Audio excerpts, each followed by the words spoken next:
शर्त है। दास का उद्देश्य ये नहीं है कि मैं यहाँ भीड़ इकट्ठी करके कोई प्रभुता चाहता हूँ, नहीं। दास परिचित हो चुका है यहाँ की नकली प्रभुता, फोकट प्रभुता हमें नहीं चाहिए।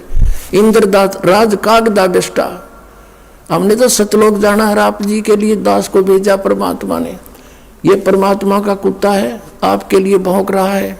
आप धनी हो, आपके लिए सारा खाड़ा हो रहा है।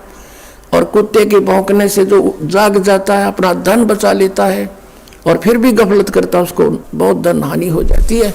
जिस कार्य को करने के लिए स्वयं परमेश्वर आए थे 600 वर्ष पहले, और इन नकली गुरुओं ने उनके साथ दुर्व्यवहार करवा दिया था जनता को पीछे लाके।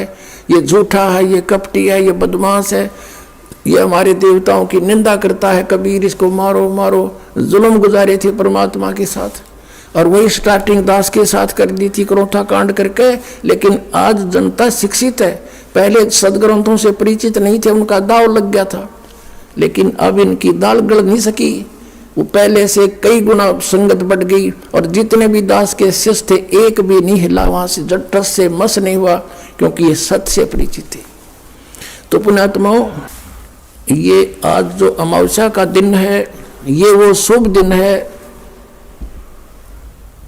जिस दिन दास को ये अनमोल ज्ञान प्राप्त हुआ था।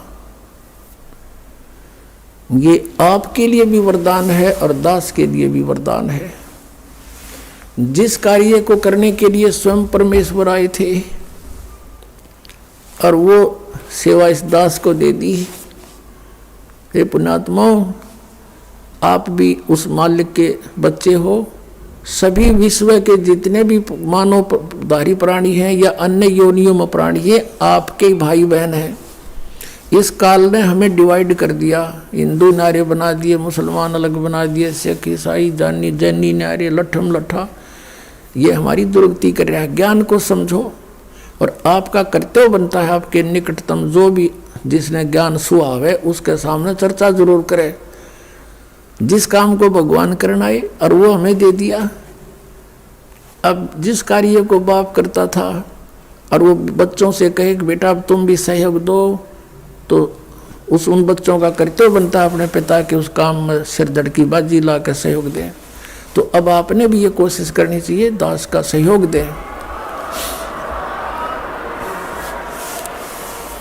और हमारा पहला विधान है कि आवत गाली एक है, उल्टा हो अनेक, कह कबीर ना उलटियो रह एक ही एक। अब जैसे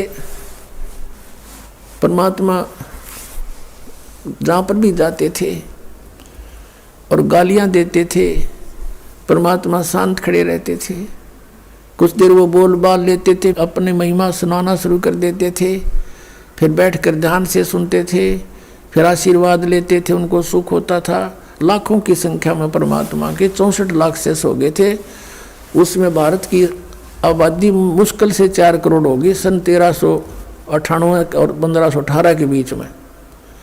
और भारतवर्ष बहुत लंबा चौड़ा था। अफगानिस्तान, बलोचिस्तान, पूर्व पाकिस्तान, पश्चिमी पाकिस्तान, इराक, ईरान, ये सारे इस भारतवर्ष में ही थे।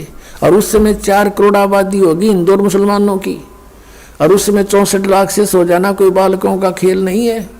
उनकी समर्थ की समर्थता है। और आज तो मीडिया और सब कुछ अपने पास है, और जरा सा मीडिया ध्यान कर देगी इस बात पर, आना तो पड़ेगा इस लाइन पर। आज तक मीडिया क्या कमाई कर रहा है? ये झूठा ज्ञान प्रचार करवा रहा है नकली गुरुओं संतों से। इनका तो शहर चला रहा है, यह किसी की राजनेता की कुछ भी बकवाद है उसको सुना रहा है। और इस तत्व ज्ञान को सुनाओ तो इनका भी कर्म सुधरेंगे, इनके संस्कार अच्छे बनेंगे और जनता को ये शीघ्र ज्ञान प्राप्त होगा, कल्याण जल्दी हो जाएगा। ये चाहिए इनको करना, बाकी परमात्मा कराएंगे, वो तो समय आ गया है।